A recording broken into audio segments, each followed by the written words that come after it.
Hi friends, ಇವತ್ತಿನ ವಿಡಿಯೋದಲ್ಲಿ ಮನೆಯಲ್ಲೇ ಇರೋ ವಸ್ತುಗಳನ್ನ ಉಪಯೋಗಿಸ್ಕೊಂಡು ಈಸಿಯಾಗಿ ಸಿಂಪಲ್ಲಾಗಿ ಆ್ಯಂಡ್ ಟೇಸ್ಟಿಯಾಗಿ ಬೇಕ್ರಿ ಸ್ಟೈಲ್ನ ಬಿಸ್ಕೆಟ್ ಹೇಗೆ ಮಾಡೋದು ಅಂತ ನೋಡೋಣ. ಕೇವಲ ಅರ್ಧ ಗಂಟೆಯಲ್ಲಿ ಈ ಬಿಸ್ಕೆಟ್ಸ್ನ ಮಾಡ್ಕೊಬಿಡ್ಬೋದು. ಮಾಡೋ ಪ್ರೋಸೆಸ್ಸು ತುಂಬಾ ಸಿಂಪಲ್ ಆಗಿದೆ. ಖಂಡಿತ ಒಂದ್ಸಲ ಟ್ರೈ ಮಾಡಿ. ಯಾರೆಲ್ಲ ಸಬ್ಸ್ಕ್ರೈಬ್ ಆಗಿಲ್ಲ ಅವರು ಈಗಲೇ ಹೋಗಿ ಸಬ್ಸ್ಕ್ರೈಬ್ ಆಗಿ, ಹಾಗೆ ಬೆಲ್ ಐಕಾನ್ ಕ್ಲಿಕ್ ಮಾಡಿ. ಮೊದಲಿಗೆ ಇಲ್ಲಿ ಅರ್ಧ ಕಪ್ ಸಕ್ಕರೆ ಪ್ಲಸ್ 1 ಟೇಬಲ್ ಸ್ಪೂನ್ ಸಕ್ಕರೆನ ತೊಗೊಂಡಿದ್ದೀನಿ. ಅಂದರೆ ಅರ್ಧ ಕಪ್ಗಿಂತ ಹೆಚ್ಚು, 3/4 ಕಪ್ಗಿಂತ ಕಡಿಮೆ ಪರ್ಫೆಕ್ಟ್ ಅಳತೆಯಲ್ಲಿ ತೋರಿಸ್ತಾ ಇದ್ದೀನಿ. ಈಗ ಈ ಸಕ್ಕರೆನ ಮಿಕ್ಸಿ ಜಾರ್ಗೆ ಹಾಕ್ಕೊಳ್ಳೋಣ. ಅನಂತರ ಫ್ಲೇವರ್ಗೋಸ್ಕರ 4 ಏಲಕ್ಕಿನೂ ಇದ್ರ ಜೊತೆನೇ ಹಾಕ್ತಾ ಇದ್ದೀನಿ. ಏಲಕ್ಕಿ ಫ್ಲೇವರ್ ಇಷ್ಟ ಇಲ್ಲ ಅನ್ನೋರು ಇದನ್ನು ಸ್ಕಿಪ್ ಮಾಡ್ಕೋಬೋದು. ಈಗ ಪೌಡರ್ ಮಾಡ್ಕೋಬೇಕು. 1 ರಿಂದ 2 ನಿಮಿಷ ಚೆನ್ನಾಗಿ ಗ್ರೈಂಡ್ ಮಾಡಿಕೊಂಡ್ರೆ ಈ ರೀತಿ ಪೌಡರ್ ಆಗುತ್ತೆ.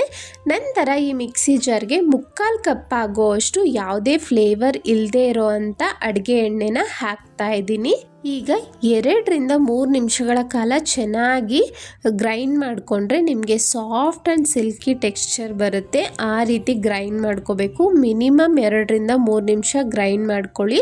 ನಮಗೆ ಎಣ್ಣೆ ಸಕ್ಕರೆ ಪೌಡರ್ ಎಲ್ಲ ಮಿಕ್ಸ್ ಆಗಿ ಈ ಫಾರ್ಮ್ ಬರಬೇಕು. ಈಗ ಒಂದು ಬೌಲ್ಗೆ ಇದನ್ನು ಟ್ರಾನ್ಸ್ಫರ್ ಮಾಡ್ಕೊಳ್ತಾ ಇದ್ದೀನಿ. ನಂತರ ಇಲ್ಲಿ 1 ಕಪ್ ಆಗುವಷ್ಟು ಗೋಧಿ ಹಿಟ್ಟನ್ನು ತಗೊಳ್ತಾ ಇದ್ದೀನಿ. ಅಂಗಡಿದಾದ್ರೂ ಪರವಾಗಿಲ್ಲ, ಮನೆದಾದ್ರೂ ಪರವಾಗಿಲ್ಲ. ಈ ರೀತಿ ಜರಡಿ ತಗೊಂಡು ಜರಡಿ ಮಾಡ್ಕೋಬೇಕು. ಇದು ತುಂಬಾ ಇಂಪಾರ್ಟೆಂಟ್ ಸ್ಟೆಪ್. ಜರಡಿ ಮಾಡ್ಕೊಳ್ಳೋದನ್ನ ಮಿಸ್ ಮಾಡೋಕ್ಕೆ ಹೋಗಬೇಡಿ. ನಾವು ಯಾವುದೇ ರೀತಿ ಬಿಸ್ಕೆಟ್ಸ್, ಕೇಕ್ ಮಾಡಲಿ ಜರಡಿ ಮಾಡ್ಕೊಳ್ಳೋದು ತುಂಬಾ ಇಂಪಾರ್ಟೆಂಟ್. ನಂತರ ಅದೇ ಕಪ್ನಲ್ಲಿ ಅರ್ಧ ಕಪ್ ಆಗುವಷ್ಟು ಕಡಲೆ ಹಿಟ್ಟನ್ನು ಹಾಕ್ಕೊಳ್ತಾ ಇದ್ದೀನಿ. ನಾವು ಬೋಂಡ ಮಾಡೋದಕ್ಕೆಲ್ಲ ಉಪಯೋಗಿಸ್ತೀವಲ್ಲ ಆ ಕಡಲೆ ಹಿಟ್ಟು, ಇದನ್ನು ಸಹ ಜರಡಿ ಮಾಡ್ಕೊಳ್ಳೋಣ. ಅನಂತರ ಇದಕ್ಕೆ 1 ಚಿಟಿಕೆ ಆಗುವಷ್ಟು ಉಪ್ಪನ್ನು ಹಾಕ್ತಾ ಇದ್ದೀನಿ.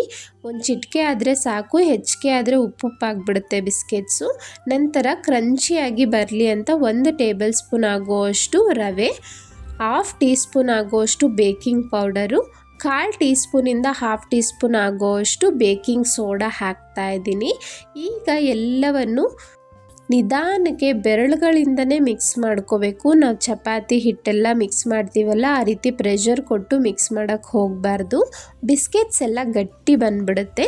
ನಾನು ವಿಡಿಯೋದಲ್ಲಿ ತೋರಿಸ್ತಿರೋ ಥರನೇ ಬೆರಳಲ್ಲೇ ಆ ಹಿಟ್ಟೆಲ್ಲ ಮಿಕ್ಸ್ಚರ್ ಜೊತೆ ಕ್ಲೀನಾಗಿ ಬೈಂಡ್ ಆಗುತ್ತೆ.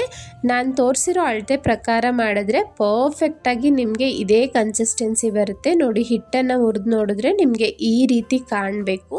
ಆ್ಯಸ್ ಇಟ್ ಈಸ್ ವಿಡಿಯೋದಲ್ಲಿ ಯಾವ ಅಳತೆ ಪ್ರಕಾರ ತೋರಿಸಿದ್ದೀನೋ ಅದೇ ರೀತಿ ಮಾಡಿ ಪರ್ಫೆಕ್ಟಾಗಿ ಬರುತ್ತೆ.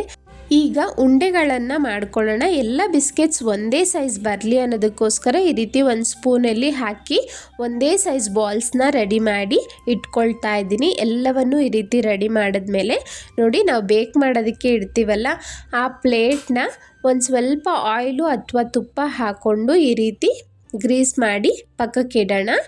ಈಗ 1 ಉಂಡೆನ ತಗೊಂಡು ನೋಡಿ, ನಾನು ತೋರಿಸ್ತಿದ್ದೀನಿ ಅಲ್ಲ, ತುಂಬ ಪ್ರೆಷರ್ ಕೊಡಬೇಡಿ.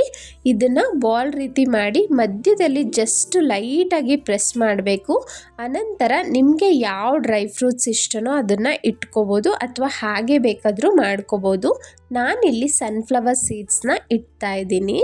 ತುಂಬ ಪ್ರೆಸ್ ಮಾಡೋಕ್ಕೆ ಹೋಗಬೇಡಿ, ಮಧ್ಯಭಾಗ ಲೈಟಾಗಿ ಪ್ರೆಸ್ ಮಾಡಬೇಕು ಅಷ್ಟೇ. ನೋಡಿ, ಎಲ್ಲವನ್ನು ಈ ರೀತಿ ರೆಡಿ ಮಾಡ್ಕೊಳ್ಳೋಣ.